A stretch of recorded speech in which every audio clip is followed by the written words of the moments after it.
Welcome to M1 Bingo. I'm your host, M1. And this week, race number 3, we're headed to Japan, to Suzuka.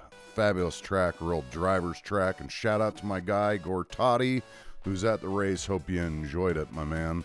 First, we're going to get into the drama that is unfolding with the drivers not liking the new regulations, and I wonder why.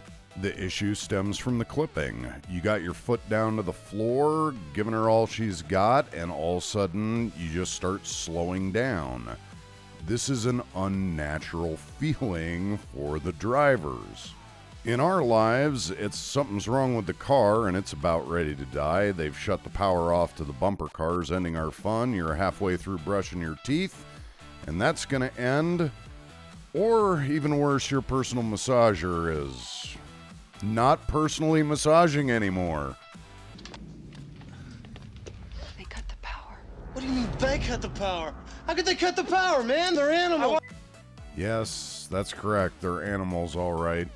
And in every single release, you'll see that exact statement. But don't you fret, dear viewer. It's not like somebody in 2023 had a crystal ball and predicted this and started making plans for an exit strategy. I'm sure everything will be fine. All right, with the wait and see finally over, it's lights out and bingo. And they've done it again with the first call in the third consecutive race. Broken arrows. They botched the start again. I mean, Piastri blew the doors off everybody at the start. And then on lap 2, the announcer said that Hamilton would have to sit in his tow. I don't know if that's punishment or what that is, but there's tow truck. Number 3, assault with battery. And yes, we are being assaulted by all the battery comments, and they're coming early in the race and going on and on and on. For number 4, Lando goes around the outside of George, and that's around the outside. Wasn't too much action for a while, but on lap 5, we got the aerospace. Still on lap 5, we got Lando defending Kimi. AWS was kind enough to analyze Piastri's rocket off the start that blew everybody away. George getting back at Piastri for the start. He goes down the inside. Kimi manages to get by Norris, and that's that mischief managed.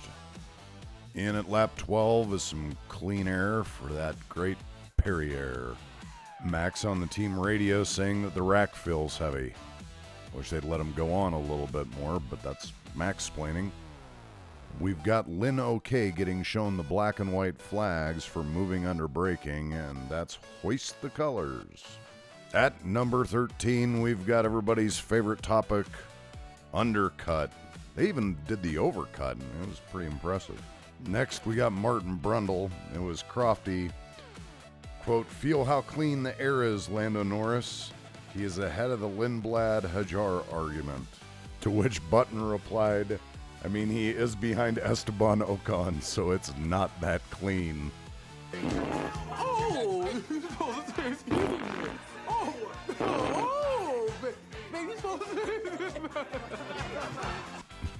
Sometimes the jokes write themselves. At number 15, we've got Push It. Thank you, Jensen Button. Leclerc is coming into the pit with the box on the screen. Don't look now, but that's Behrman for bricking the wall on lap 22. He became part of it. That will bring out ye ol' safety car. Get your free pit stops during the safety dance. George missed out on the free pit stop and exclaimed something in the realm of inconceivable for WTF over. We're into the replays now, and that crash is not good. 50 G's into the wall. But he was hostile and smashed the hell out of that sign. What transpired was Colapinto was out of battery, and Behrman came up behind him super quick, avoided, and lost it on the grass. You could say he either yeeted himself or the sign. Anyway, we'll call it. But take a look at Colapinto's onboard.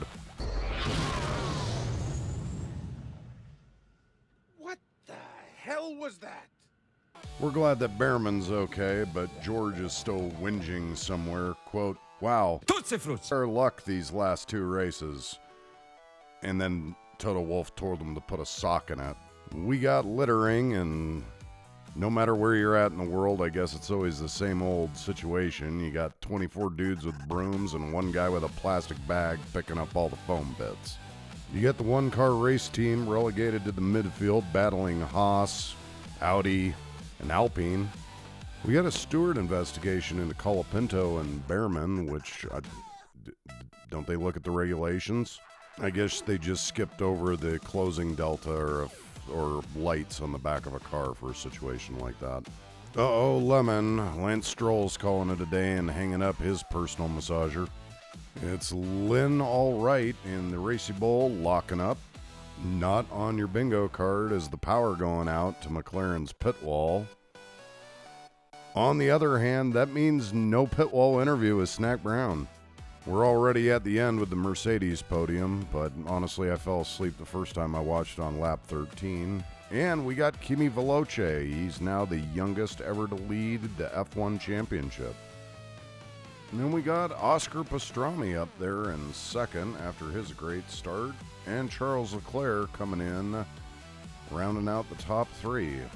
Everyone looks at those three on the podium and goes, yeah, I'm okay with that. Anyway, we're into the next two races are Miami and Canada. Those are coming across your screen right now. Shout out to the driver formerly known as Chunk in our local league. He now wants to go by Beefcake, but hats off to him for winning in Shanghai. And that's going to do it for Suzuka. Don't forget to hostile the like and subscribe button, and we'll see you after the unintentional spring break.